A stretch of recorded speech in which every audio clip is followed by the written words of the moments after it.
treat them like they're nothing else. I can't help the way you treat me when I said I loved you. You say I'm just like the movies. Well, how do you keep your conscience clear? You break it up, got me on the wire. You fake it up, baby, are you tired? Lie to me till you're safe again, till I'm dizzy, drowsy, jaded.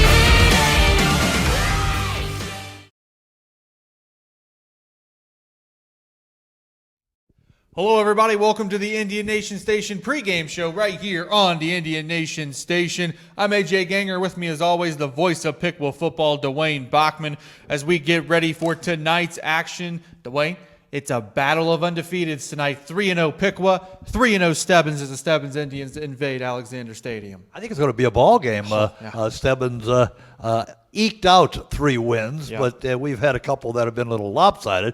But I tend to think the Stebbins bunch feels as though they can compete with Pickwill. We'll find out if they can. And they've got a couple great players that we'll talk about here later on in the show. Let's take a look at the remaining schedule. We've got 3 games left here for the Pickwill Indians tonight against Stebbins.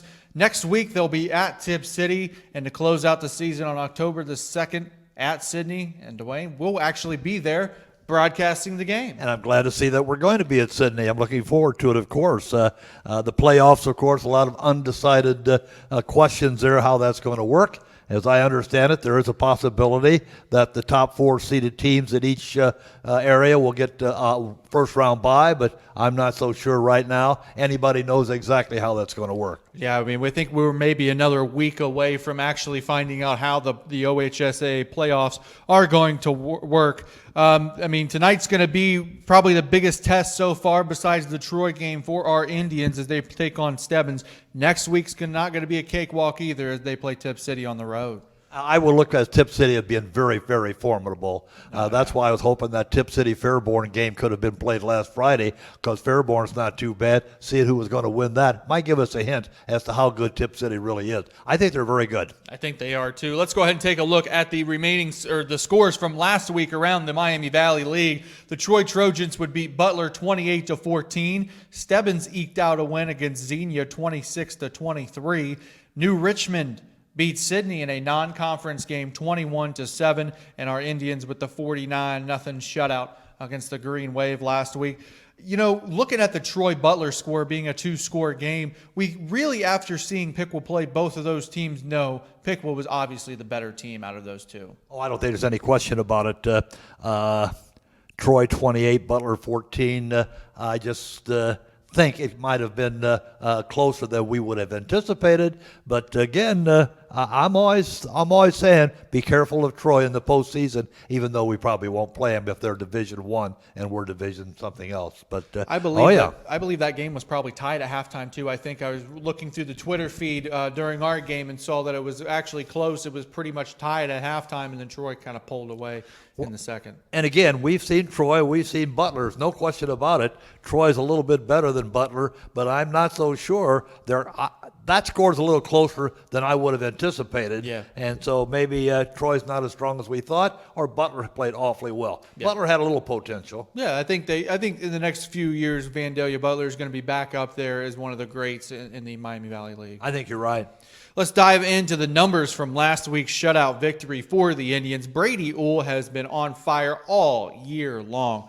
10 of 12 passing for 132 yards, 1 touchdown. He also had the big 46-yard rush there late, I believe, in the second half. Josiah Medley was a man possessed. 12 carries, 161, 3 touchdowns, and also an interception on defense. This kid can play, Dwayne. Oh, there's no question about it. When you look at the 4 names there, these young fellows had a heck of a night against an opponent that wasn't real strong. But again, Brady Uhl, I can't say it often enough. He has really, really excelled with poise at that quarterback position. He can pass it. He can run it if he has to.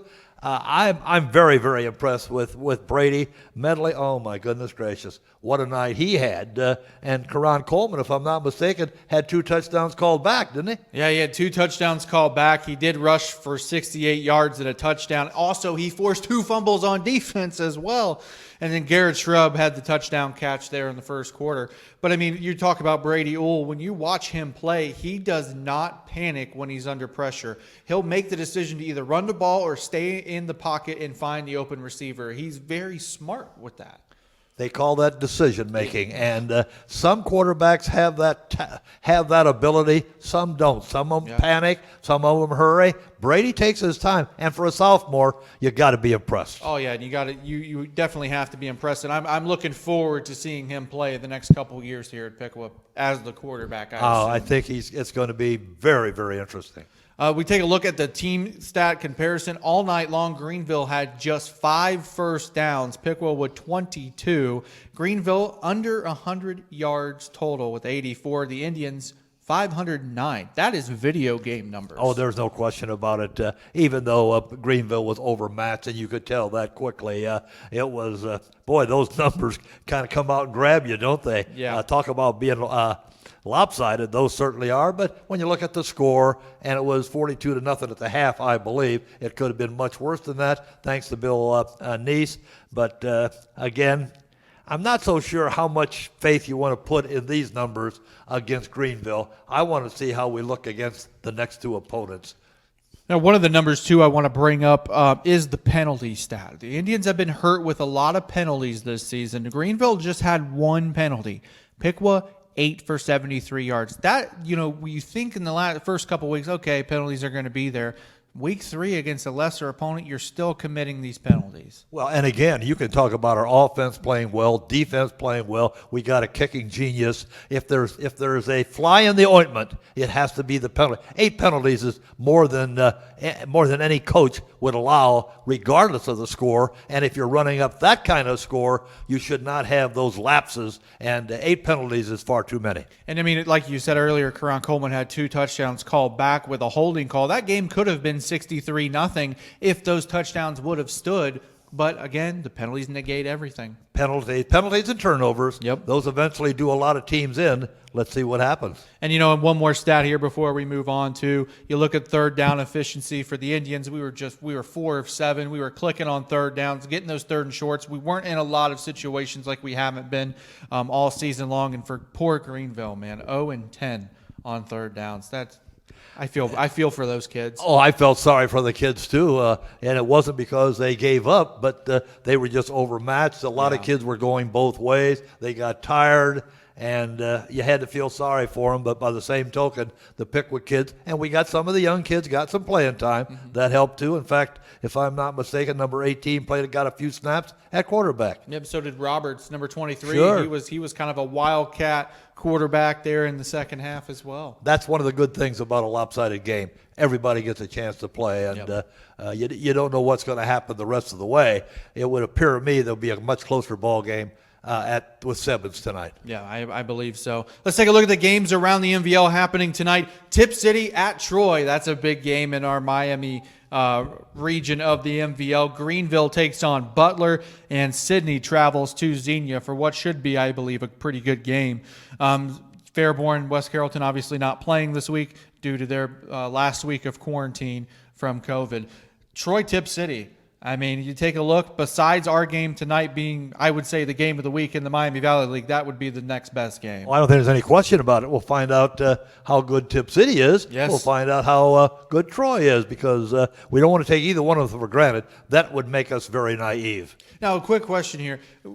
Do you think that the outcome of the Troy-Piqua game would have been any different if they were to play, let's say, final week of the season like they normally do, compared to them playing in week 1 this year? I don't have a good answer to that. The only answer I've got is the fact that when Bill Neese fields a team, they are in excellent condition. Yeah. And I would guess if there was a difference, and I couldn't tell if there wouldn't be able to tell, Bill Neese's teams are always well conditioned. That means they can go longer, better, and probably risk injury. The only thing that would destroy my theory is if they're tired, they're having penalties. But generally speaking, and no scrimmages, I tend to think that would have hurt to both teams about the same. Yeah. I'm not so sure that if we played that game tonight, I wouldn't pick the score that we had the first night. Yeah, I don't think so either, but I still think the Indians would pull out a win. Oh, no question about it. They were the better team that night. Yeah, it's insane. Troy's line was bigger than ours. You know, we're a smaller team, always a smaller team compared to Troy, and we still just dominated both sides of the ball. Oh, we did, and anybody that saw the game that would differ with us did not see the game. Yeah, I agree. Now, all right, now let's dive into this week's MLV game or MVL game of the week. Stebbins 3-0 coming into tonight's contest, but they've scratched and clawed their way to that 3-0 record as they've trailed in every game this season. Their first game against West Carrollton, they were down 25-14 late in the third quarter, would pull out the win 28-25. They were down 20-16 at halftime against Sydney. They'd come out, shut Sydney out in the second half, win that one 22-20. Last week against Xenia, they were down 16-10 at halftime. Still come out, end up winning 26-23. They've won all their games by no more than 3 points. And a lot of twos in all those games, too. Yes. So it is not a high-scoring offense so far. Yep. And again, I don't know what their passing game looks like versus their running game, but they don't score a lot. They don't give up a lot. I think their defense might be a pretty strong defense. Yeah. They seem to be a second-half ball club. West Carrollton, Sydney, Xenia, nothing wrong with them as opponents, but No. I don't really know what to expect here. People are saying they're both 3-0, but I would say this: if I was a bookmaker, I'd still like the Indians. And you know, you say Stebbins is 3-0, but it seems like they're 1 or 2 plays away from being 0-3. That's just about how you have to look at it. In contrast to Piqua, we could have played at those 3 places all night long, and we'd have still won. Yeah, we still would be 3-0 coming in. For the Indians, they have the best offense in the Miami Valley League right now. Brady Uhl has just missed 9 passes. He's got a 78% completion rating, which is insane for a high school quarterback. The defense has been able to intercept the ball 7 times in the first 3 games of the season. Last season was the first Miami Valley League football game at Stebbins where the Indians would end up beating Stebbins 24-10. But it's going to look the same. We're going to have the same players on both sides pretty much. You got Nate Keller at quarterback for Stebbins. Marvelous Rutledge, not only a very good running back, but also a good wrestler as well. Those are the 2 staples. It's a huge matchup. You got Rutledge, Keller, and this Piqua defense and Piqua offense that's been clicking. What would you say some of the keys to a Piqua victory tonight is going to be? Well, I think it's all come down to the passing game. I tend to think that, first of all, can Stebbins stop our running game? We've got a good stable of runners. They've got power and they've got speed, really good in the speed department, and we've got more than 1 or 2. We got 3 or 4 guys who can run in that backfield. So the Stebbins Indians are going to have to stop the running game. And then what have we got back? We've got Brady Uhl in the passing game, and we've got some pass receivers that have awfully good hands, and Brady usually puts it in the numbers. So you've got to control both sides of the line of scrimmage, or you aren't going to beat Piqua. And, you know, the Indians have to watch out on defense for Nate Keller because he's not only a passer on offense, but he also runs the ball. I think he had over 100 yards the last couple weeks. With our pressure getting back there, we need to make sure our DBs and linebackers are watching the backfield and not getting too overzealous. You've looked at statistics closer than I have. How many times have they passed the ball versus run the ball? Is it a running offense or have they passed the ball? Because it's the same old theory, and Bill Neese has stuck to this for many, many years. We'll give you the short ones. We're not going to give you the long ones. Can we expect a lot of balls in the air from Stebbins tonight? Stebbins is pretty much balanced on offense. They'll run halftime, they'll pass halftime, but a lot of their runs have come when the quarterback is under pressure. That's why Nate Keller has so many rushing yards, or it's a designed quarterback run for him because the guy's got wheels. I mean, he's only a junior. We're going to see him one more time after this season. And, you know, you got Marvelous Rutledge back there, who is a running back he's a bigger running back, not a lot of speed, but a lot of power. I mean, when you look at it, they're off. It's going to be a 50-50, and you got DBs. Piqua DBs are amazing. 7 interceptions through 3 games. That's insane. Defensive line, the pursuit from Landon Hare, guys like Jarrell Lewis, Caleb Lyons, that defensive line is probably, I would say, one of the best defensive lines in the state of Ohio right now. I can't disagree with that for a minute. Defensive, our front four, you better be pretty good. You better be pretty powerful. And again, you might be able to run around the ends a little bit, but be careful tackle to tackle. You're going to struggle because we've got the big guys who are waiting for you. Yes, we do indeed. Well, Dwayne, do you have any final thoughts here before we get off the air today? Well, I really think it's going to be an interesting game. I still think the Indians will prevail. I think they've got too much defense, too much offense, and of course we've got the kicking game. But Stebbins is going to be they're coming in 3-0, and Yeah. I don't know when the last time they've been 3-0, but it's probably been a while, and they might be juiced up a little bit, and so I tend to think it'll be a ball game. I would still think Pick will win it by a couple touchdowns.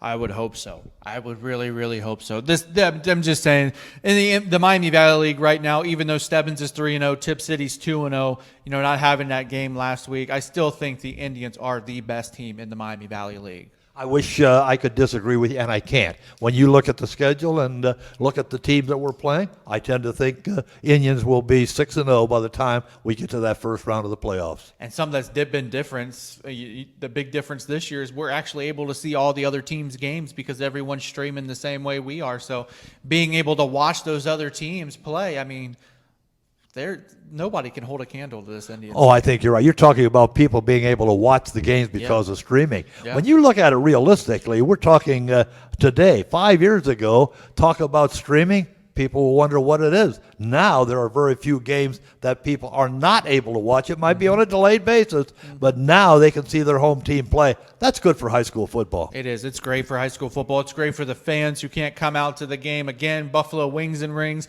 they're showing our live stream. You can watch it on your cell phone, your smart TVs, your PlayStations, your Xbox, anywhere that you get the YouTube app. Go on there, search Indian Nation Station at 6:35 p.m. We'll be right on the air, ready to go for Indians pregame and kickoff. Well, Dwayne, thank you again for being on the pregame show. We may be doing one more of these before the Sydney game. Me and you will talk about that in the coming weeks. Let's do that. It's a pleasure to be here. It could be an interesting game. Looking forward to it.